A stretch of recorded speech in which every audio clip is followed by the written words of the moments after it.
একটা জঙ্গলে একটা বাঘ তার গুহায় বসে আরাম করছিল। কিছুক্ষণ বসার পর তাকে তৃষ্ণা লেগে গেল, আর সে পানির সন্ধানে খুঁজতে থাকে। খুঁজতে খুঁজতে সে একটা নদীর ধারে পৌঁছায়। দেখলো দুটো সারস মাছ ধরে খাচ্ছে, আর সে মনে মনে ভাবলো আর বলল, এ কি, আমার কি ভাগ্য!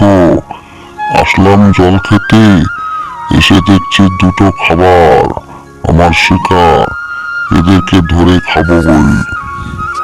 এরপর বাঘটি তখন সারসকে ধাওয়া করলো। সে একটিকে খেয়ে নিল, আর একটি পালিয়ে গেল উড়ে।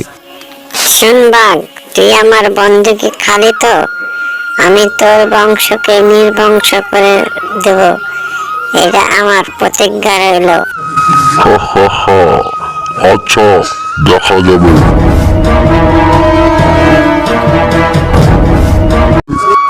এরপর সারস একটা তান্ত্রিকের কাছে যায়। তান্ত্রিকের কাছে গিয়ে সে বলে, মহারাজ মহারাজ, আমার বন্ধুকে বাঘে খেয়ে নিয়েছে, তুমি আমাকে একটা কোনো ব্যবস্থা করে যাও, যাতে করে আমি বাঘকে সাহায্য করতে পারি। মহারাজ, দয়া করে একটু সাহায্য করুন।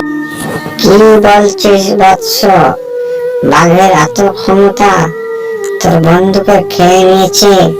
ঠিক আছে, আমি তোকে সাহায্য করব। তখন তান্ত্রিক একটা জাদুর আয়না সারসকে দেয়, আর দিয়ে বলে, তান্ত্রিক, শোন, এই আয়নাটা তুই কোনো জঙ্গলের মধ্যখানে রেখে দিবি।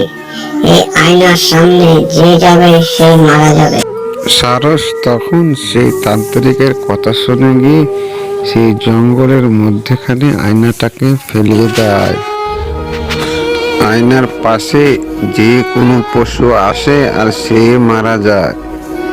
এদিকে বসে বসে কাক সব সেটা দেখতে পেল। দেখার পর সে বাঘের কাছে গেল। বাঘের কাছে গিয়ে সব খুলে বলল। কাকের সব কথা শুনে বাঘ তখন সে সারসের কাছে যায়।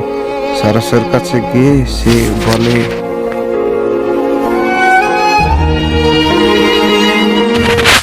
ভাই সারস, আমার অনেকটা ভুল হয়ে গেছে ভাই, তুই আমাকে ক্ষমা করে দে। তুই যদি না আমাকে ক্ষমা করবি, তাহলে তো বনের পশু কেউ আর বাঁচবে না। সে বলছে তুই আমাকে ভাই ক্ষমা করে দে, তুই জাদুর আয়নাটা তুই জঙ্গল থেকে তুই। না, আমি কিছুতেই সেটাকে তুলব না।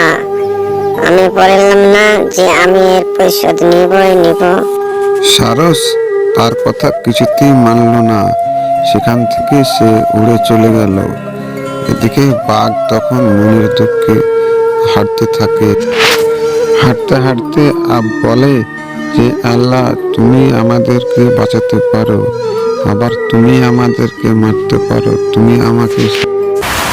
এ বলার সাথে সাথে কোথা থেকে একটা এমন ঝোড়ো বৃষ্টি আসলো যে আয়নাটা ভেঙে মাটির সাথে মিশে গেল। তারপরে সমস্ত পশুরা জঙ্গলে আবার সুখে শান্তিতে বসবাস করতে থাকলো।